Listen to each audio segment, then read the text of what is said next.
ഒരു ചെറിയ ഗ്രാമത്തിൽ നിന്നാണ് ഈ വലിയ കഥ തുടങ്ങുന്നത്. തമിഴ്നാട്ടിലെ പള്ളത്തൂർ എന്ന ഗ്രാമം. വർഷം 1900. 20-ാം നൂറ്റാണ്ടിന്റെ തുടക്കം. ആ ഗ്രാമത്തിലെ ഒരു യുവാവ് വലിയ സ്വപ്നങ്ങൾ കണ്ടു. എം മുരുകപ്പ ചെട്ടിയാർ എന്നായിരുന്നു അദ്ദേഹത്തിന്റെ പേര്. അദ്ദേഹത്തിന് സ്വന്തമായി ബിസിനസ് ചെയ്യണം എന്നായിരുന്നു ആഗ്രഹം. അന്ന് പലരും ബിസിനസ്സിനായി വിദേശത്തേക്ക് പോകുമായിരുന്നു. അദ്ദേഹവും അങ്ങനെ ഒരു തീരുമാനമെടുത്തു. അദ്ദേഹം യാത്ര തിരിച്ചത് ബർമയിലേക്കാണ്. ഇന്നത്തെ മ്യാൻമാറാണ് പഴയ ബർമ. പുതിയൊരു രാജ്യത്ത് പുതിയൊരു തുടക്കം. അവിടെ അദ്ദേഹം ഒരു ചെറിയ ബാങ്കിംഗ് ബിസിനസ് തുടങ്ങി. പണം കടം കൊടുക്കുന്ന ഏർപ്പാടായിരുന്നു അത്. ചെട്ടിയാർ സമുദായം പണ്ട് മുതലേ ഇതിൽ മിടുക്കരായിരുന്നു. അദ്ദേഹവും ബിസിനസ്സിൽ വിജയിച്ചു.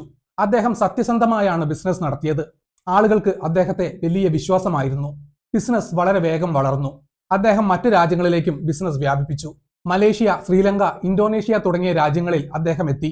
തോട്ടം മേഖലയിലും അദ്ദേഹം പണം മുടക്കി. എല്ലാം നല്ല രീതിയിൽ മുന്നോട്ടു പോയി. അദ്ദേഹം വലിയൊരു സമ്പന്നനായി മാറി. പക്ഷേ കാര്യങ്ങൾ പെട്ടെന്ന് മാറിമറിഞ്ഞു. 1930കളിലെ കാലം. ലോകത്ത് വലിയ മാറ്റങ്ങൾ സംഭവിക്കുകയായിരുന്നു. രണ്ടാം ലോക മഹായുദ്ധത്തിന്റെ ഭയം പടർന്നു തുടങ്ങി. ജപ്പാൻ സൈന്യം പല ഏഷ്യൻ രാജ്യങ്ങളെയും ആക്രമിക്കാൻ തയ്യാറെടുത്തു. ബർമയിലും ഈ ഭയം തുടർന്നു. അവിടെ സുരക്ഷിതമല്ല എന്ന് അദ്ദേഹത്തിന് തോന്നി. താൻ ഉണ്ടാക്കിയ സമ്പത്ത് മുഴുവൻ നഷ്ടപ്പെടാൻ അദ്ദേഹം തയ്യാറല്ലായിരുന്നു. വളരെ പെട്ടെന്ന് അദ്ദേഹം ഒരു തീരുമാനമെടുത്തു. ബർമയിലെ പല സ്വത്തുക്കളും അദ്ദേഹം വിറ്റു. ആ പണം സുരക്ഷിതമായി അദ്ദേഹം ഇന്ത്യയിലേക്ക് മാറ്റി. അതൊരു ബുദ്ധിപരമായ തീരുമാനമായിരുന്നു. കാരണം കുറച്ചു നാളുകൾക്ക് ശേഷം ജപ്പാൻ ബർമയെ ആക്രമിച്ചു. അവിടെ ഉണ്ടായിരുന്ന പല ഇന്ത്യൻ ബിസിനസ്സുകാർക്കും എല്ലാം നഷ്ടപ്പെട്ടു. എന്നാൽ മുരുകപ്പ ചെട്ടിയാരുടെ പണം ഇന്ത്യയിൽ സുരക്ഷിതമായിരുന്നു. 1938 അദ്ദേഹം ഇന്ത്യയിലേക്ക് മടങ്ങി. അദ്ദേഹം ചെന്നൈയിൽ താമസമാക്കി. അന്ന് മദ്രാസ് എന്നാണ് ചെന്നൈ അറിയപ്പെട്ടിരുന്നത്. കയ്യിൽ ധാരാളം പണം ഉണ്ടായിരുന്നു. പക്ഷേ വെറുതെ ഇരിക്കാൻ അദ്ദേഹം തയ്യാറായില്ല. ഇന്ത്യയിൽ പുതിയ വ്യവസായങ്ങൾ തുടങ്ങാൻ അദ്ദേഹം തീരുമാനിച്ചു. ആദ്യം അദ്ദേഹം വാങ്ങിയത് ഒരു ഇരുമ്പ് ഫാക്ടറിയാണ്. അജാക്സ് എന്നായിരുന്നു അതിന്റെ പേര്. ഇരുമ്പ് അലമാരകൾ നിർമ്മിക്കുന്ന ഒരു ചെറിയ കമ്പനിയായിരുന്നു അത്. അതായിരുന്നു മുരുകപ്പ ഗ്രൂപ്പിന്റെ ഇന്ത്യയിലെ ആദ്യത്തെ വ്യവസായ സംരംഭം. തുടർന്ന് സാൻഡ് പേപ്പർ നിർമ്മിക്കുന്ന ഒരു ബിസിനസ്സും അദ്ദേഹം തുടങ്ങി. അങ്ങനെ അവർ മെല്ലെ വളരാൻ തുടങ്ങി. 1947 ഇന്ത്യക്ക് സ്വാതന്ത്ര്യം ലഭിച്ചു. രാജ്യം പുതിയൊരു മാറ്റത്തിന്റെ പാതയിലായിരുന്നു. പുതിയ വ്യവസായങ്ങൾ തുടങ്ങാൻ സർക്കാരും പ്രോത്സാഹിപ്പിച്ചു. മുരുകപ്പ ഗ്രൂപ്പും ഈ അവസരം ശരിയായി ഉപയോഗിച്ചു. 1949 ആകുമ്പോഴേക്കും അവർ പുതിയൊരു മേഖലയിലേക്ക് കടന്നു. അന്ന് ഇന്ത്യയിലെ സാധാരണക്കാർക്ക് യാത്ര ചെയ്യാൻ ബുദ്ധിമുട്ടായിരുന്നു. വില കുറഞ്ഞ ഒരു വാഹനം അവർക്ക് ആവശ്യമായിരുന്നു. സൈക്കിളാണ് അതിന് ഏറ്റവും അനുയോജ്യമെന്ന് അവർ മനസ്സിലാക്കി. അങ്ങനെ അവർ ലണ്ടനിലെ ഒരു കമ്പനിയുമായി ചേർന്നു. ട്യൂബ് ഇൻവെസ്റ്റ്മെന്റ്സ് എന്നായിരുന്നു ആ കമ്പനിയുടെ പേര്. അവർ ചെന്നൈയിൽ ഒരു സൈക്കിൾ ഫാക്ടറി തുടങ്ങി. TI സൈക്കിൾസ് ഓഫ് ഇന്ത്യ എന്നാണ് ആ കമ്പനിയുടെ പേര്. ഹെർക്കുലിസ് എന്ന പേരിൽ അവർ അവിടെ സൈക്കിളുകൾ നിർമ്മിച്ചു. ഇത് വലിയൊരു വിജയമായി മാറി. ഇന്ത്യയിലെ ലക്ഷക്കണക്കിന് ആളുകൾ ഈ സൈക്കിളുകൾ വാങ്ങി. പിന്നീട് BSI എന്ന പേരിലും അവർ സൈക്കിളുകൾ ഇറക്കി. ഇന്നും ഇന്ത്യയിലെ വലിയ സൈക്കിൾ കമ്പനികളിൽ ഒന്നാണിത്. അവരുടെ വളർച്ച അവിടെ അവസാനിച്ചില്ല. അവർ വീണ്ടും പുതിയ മേഖലകൾ തേടി. സൈക്കിൾ ബിസിനസ്സിലെ വിജയത്തിന് ശേഷം അവർ വീണ്ടും വികസിച്ചു. 1954 അവർ പുതിയൊരു കമ്പനി തുടങ്ങി. കാർബോറാണ്ടം യൂണിവേഴ്സൽ എന്നായിരുന്നു അതിന്റെ പേര്. ക്യൂമി എന്നാണ് ഇത് പൊതുവെ അറിയപ്പെടുന്നത്. ഒരു അമേരിക്കൻ കമ്പനിയുമായി ചേർന്നാണ് ഇത് തുടങ്ങിയത്. വ്യവസായങ്ങൾക്ക് ആവശ്യമായ പോളിഷിംഗ് ഉപകരണങ്ങളും സാൻഡ് പേപ്പറുകളുമാണ് ഇവർ നിർമ്മിക്കുന്നത്. ഈ മേഖലയിൽ ഇന്ത്യയിലെ ഏറ്റവും വലിയ കമ്പനിയാണ് ഇന്ന് ക്യൂമി. തുടർന്ന് അവർ വാഹനങ്ങൾക്ക് ആവശ്യമായ ഇരുമ്പ് ട്യൂബുകൾ നിർമ്മിക്കാൻ തുടങ്ങി.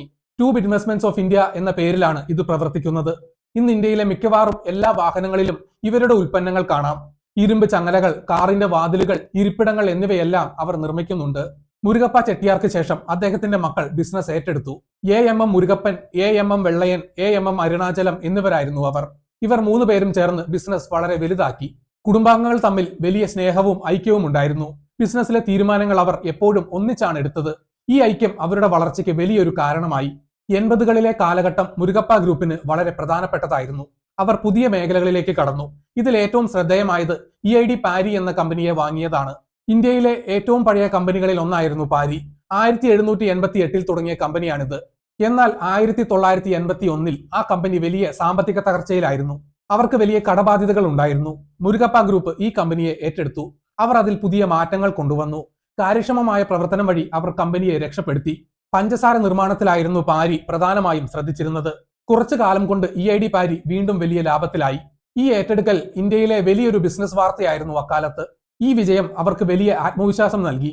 പിന്നീട് അവർ രാസവള നിർമ്മാണ മേഖലയിലേക്ക് കടന്നു. കോറമണ്ടൽ ഇന്റർനാഷണൽ എന്ന കമ്പനി അവർ രൂപീകരിച്ചു. ഇന്ത്യയിലെ കർഷകർക്ക് ആവശ്യമായ വളങ്ങൾ അവർ നിർമ്മിക്കാൻ തുടങ്ങി. ഇന്ന് ഇന്ത്യയിലെ ഏറ്റവും വലിയ രാസവള കമ്പനികളിൽ ഒന്നാണ് കോറമണ്ടൽ. കർഷകർക്കിടയിൽ ഈ പേരിന് വലിയ വിശ്വാസമുണ്ട്. ഗ്രോമോർ എന്ന പേരിലാണ് ഇവരുടെ വളങ്ങൾ വിപണിയിലുള്ളത്. കൃഷി മേഖലയിലും അവർ തങ്ങളുടെ സാന്നിധ്യം അറിയിച്ചു. പഴയ കാലത്ത് ബർമയിൽ അവർ ബാങ്കിംഗ് ചെയ്തിരുന്നു. ആ പാരമ്പര്യം അവർ ഇന്ത്യയിലും തുടർന്നു. 1978 അവർ ഒരു പുതിയ കമ്പനി തുടങ്ങി. Cholamandalam investments and finance company എന്നായിരുന്നു അതിന്റെ പേര്. വാഹനങ്ങൾ വാങ്ങാൻ ആളുകൾക്ക് പണം കൊടുക്കുന്ന കമ്പനിയാണിത്. ട്രക്ക് ഡ്രൈവർമാർക്കും സാധാരണക്കാർക്കും ഇത് വലിയ സഹായമായി. ചെറിയ രീതിയിൽ തുടങ്ങിയ ഈ കമ്പനി ഇന്ന് വളരെ വലുതാണ്. ഇന്ത്യ മുഴുവൻ ഇതിന് ശാഖകളുണ്ട്. വാഹന വായ്പയ്ക്ക് പുറമെ ഭവന വായ്പയും അവർ നൽകുന്നുണ്ട്. ലക്ഷക്കണക്കിന് ആളുകൾക്ക് അവർ സ്വന്തമായി വാഹനം വാങ്ങാനും വീട് വെക്കാനും സഹായം നൽകി. മുരുകപ്പ ഗ്രൂപ്പിന്റെ ഏറ്റവും വലിയ വരുമാന മാർഗങ്ങളിൽ ഒന്നാണ് ഇന്ന് ഈ കമ്പനി. സാമ്പത്തിക മേഖലയിലും അവർ മികച്ച നേട്ടങ്ങൾ ഉണ്ടാക്കി. മുരുകപ്പ ഗ്രൂപ്പ് ഒരു വലിയ കുടുംബ ബിസിനസ് ആണ്. എന്നാൽ അവർ കുടുംബാംഗങ്ങളെ മാത്രമല്ല ബിസിനസ് ഏൽപ്പിക്കുന്നത്. കഴിവുള്ള പുറത്തുനിന്നുള്ള ആളുകളെയും അവർ ഉയർന്ന സ്ഥാനങ്ങളിൽ നിയമിക്കുന്നു. ബിസിനസ് നന്നാവാൻ കഴിവുള്ളവർ തന്നെ ഭരിക്കണം എന്നതാണ് അവരുടെ നയം. ഇത് കമ്പനിയുടെ വിജയത്തിന് വളരെ പ്രധാനപ്പെട്ട ഒന്നാണ്. കുടുംബത്തിന് ഒരു പ്രത്യേക ഭരണഘടന തന്നെയുണ്ട്. കുടുംബത്തിലെ ആൺകുട്ടികൾ ബിസിനസ്സിൽ വരണമെങ്കിൽ അവർക്ക് നല്ല വിദ്യാഭ്യാസം വേണം. അവർ പുറത്ത് മറ്റേതെങ്കിലും കമ്പനിയിൽ ജോലി ചെയ്ത് കഴിവ് തെളിയിക്കണം. അതിനുശേഷം മാത്രമേ അവർക്ക് സ്വന്തം കമ്പനിയിൽ ഉയർന്ന സ്ഥാനം ലഭിക്കൂ. ഈ നിയമങ്ങൾ ഉള്ളതുകൊണ്ടാണ് 100 വർഷമായിട്ടും ഈ ബിസിനസ് തകരാതെ നിൽക്കുന്നത്. ബിസിനസ് നടത്തിപ്പിൽ അവർ കാണിക്കുന്ന ഈ കണിശത വളരെ ശ്രദ്ധേയമാണ്. ഏതൊരു വലിയ കുടുംബത്തിലും പ്രശ്നങ്ങൾ ഉണ്ടാകാം. മുരുകപ്പ കുടുംബത്തിലും ഒരു വലിയ പ്രശ്നമുണ്ടായി. ഇത് വാർത്തകളിൽ വലിയ പ്രാധാന്യം നേടിയിരുന്നു. കുടുംബത്തിലെ ഒരു പ്രധാനിയായിരുന്നു MV മുരുകപ്പൻ. അദ്ദേഹം 2017 മരിച്ചു. അദ്ദേഹത്തിന് ആൺമക്കൾ ഉണ്ടായിരുന്നില്ല. വള്ളി അരുണാചലം, പൊള്ളാച്ചി മുരുകപ്പൻ എന്നിങ്ങനെ 2 പെൺമക്കളായിരുന്നു അദ്ദേഹത്തിന്. മുരുകപ്പ ഗ്രൂപ്പിന്റെ വലിയൊരു ശതമാനം ഓഹരികൾ ഈ പെൺമക്കൾക്ക് ലഭിച്ചു. കുടുംബത്തിലെ പാരമ്പര്യമനുസരിച്ച് സ്ത്രീകൾ ബിസിനസ് ബോർഡിൽ ഇരിക്കാറില്ല.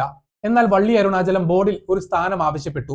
തനിക്ക് അതിനുള്ള വിദ്യാഭ്യാസവും കഴിവുമുണ്ടെന്ന് അവർ പറഞ്ഞു. എന്നാൽ കുടുംബം അത് സമ്മതിച്ചില്ല. അതൊരു വലിയ തർക്കത്തിന് വഴിവെച്ചു. ഇത് വലിയൊരു നിയമ പോരാട്ടത്തിലേക്ക് നയിച്ചു. വള്ളി അരുണാചലം കോടതിയെ സമീപിച്ചു. കമ്പനി നിയമങ്ങൾ ലംഘിച്ചാണ് അവർ പ്രവർത്തിക്കുന്നത് എന്ന് അവർ പരാതിപ്പെട്ടു. ഇന്ത്യയിലെ ബിസിനസ് ലോകം ഈ കേസ് ശ്രദ്ധയോടെ നോക്കിക്കണ്ടു. കുടുംബ ബിസിനസ്സുകളിലെ സ്ത്രീകളുടെ അവകാശത്തെക്കുറിച്ചുള്ള വലിയൊരു ചർച്ചയ്ക്ക് ഇത് കാരണമായി.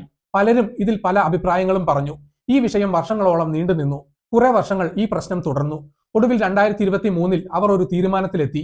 വള്ളി അരുണാചലത്തിന്റെയും സഹോദരിയുടെയും കൈവശമുള്ള ഓഹരികൾ കുടുംബം തന്നെ തിരികെ വാങ്ങി. ഇതിന് കൃത്യമായ വില അവർക്ക് നൽകി. അതോടെ ആ വലിയ വിവാദം അവസാനിച്ചു. യാതൊരു പ്രശ്നങ്ങളുമില്ലാതെ സമാധാനപരമായി ആ കേസ് തീർന്നു. ഇത് കമ്പനിക്ക് വലിയൊരു ആശ്വാസമായി. ഇന്ന് മുരുകപ്പ ഗ്രൂപ്പ് വലിയൊരു പ്രസ്ഥാനമാണ്. 740 ബില്യൺ രൂപയിലധികമാണ് ഇവരുടെ ഒരു വർഷത്തെ വരുമാനം.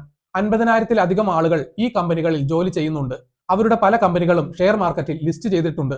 ലക്ഷക്കണക്കിന് സാധാരണക്കാരായ ഓഹരി ഉടമകൾ അവർക്കുണ്ട്. പല മേഖലകളിലും അവർ ഇന്ന് സാന്നിധ്യം അറിയിക്കുന്നു. ആരോഗ്യ മേഖലയിലും അവർ ഇപ്പോൾ നിക്ഷേപം നടത്തുന്നുണ്ട്. ഇൻഷുറൻസ് മേഖലയിലും അവർക്ക് കമ്പനികളുണ്ട്. ചോളമണ്ഡലം MS ജനറൽ ഇൻഷുറൻസ് എന്ന കമ്പനി ഇന്ന് വളരെ പ്രശസ്തമാണ്. ഇലക്ട്രിക് വാഹനങ്ങളുടെ നിർമ്മാണത്തിലും അവർ ഇപ്പോൾ ശ്രദ്ധ കേന്ദ്രീകരിക്കുന്നു. എന്ന പേരിൽ അവർ ഇലക്ട്രിക് ട്രാക്ടറുകൾ പുറത്തിറക്കി കഴിഞ്ഞു.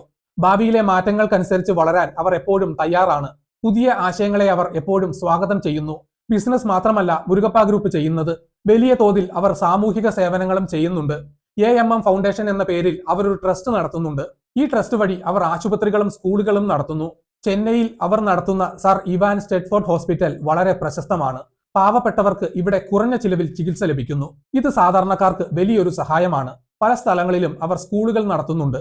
ഗ്രാമീണ മേഖലയിലെ കുട്ടികൾക്ക് മികച്ച വിദ്യാഭ്യാസം നൽകുക എന്നതാണ് അവരുടെ ലക്ഷ്യം.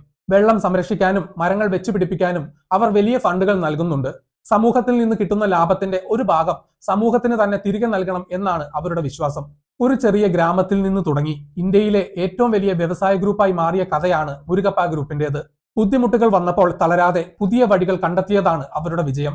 സത്യസന്ധതയും മൂല്യങ്ങളും കൈവിടാതെ അവർ ബിസിനസ് ചെയ്തു. പഴയ പാരമ്പര്യം നിലനിർത്തുമ്പോൾ തന്നെ പുതിയ സാങ്കേതിക വിദ്യകളെ അവർ സ്വാഗതം ചെയ്തു. വരും തലമുറകൾക്കും ഇതൊരു വലിയ പാഠമാണ്. കഠിനാധ്വാനവും ദീർഘവീക്ഷണവും ഉണ്ടെങ്കിൽ ഏതു വലിയ സ്വപ്നവും നേടിയെടുക്കാൻ കഴിയുമെന്ന് അവർ തെളിയിച്ചു. വീഡിയോ കണ്ട എല്ലാവർക്കും നന്ദി.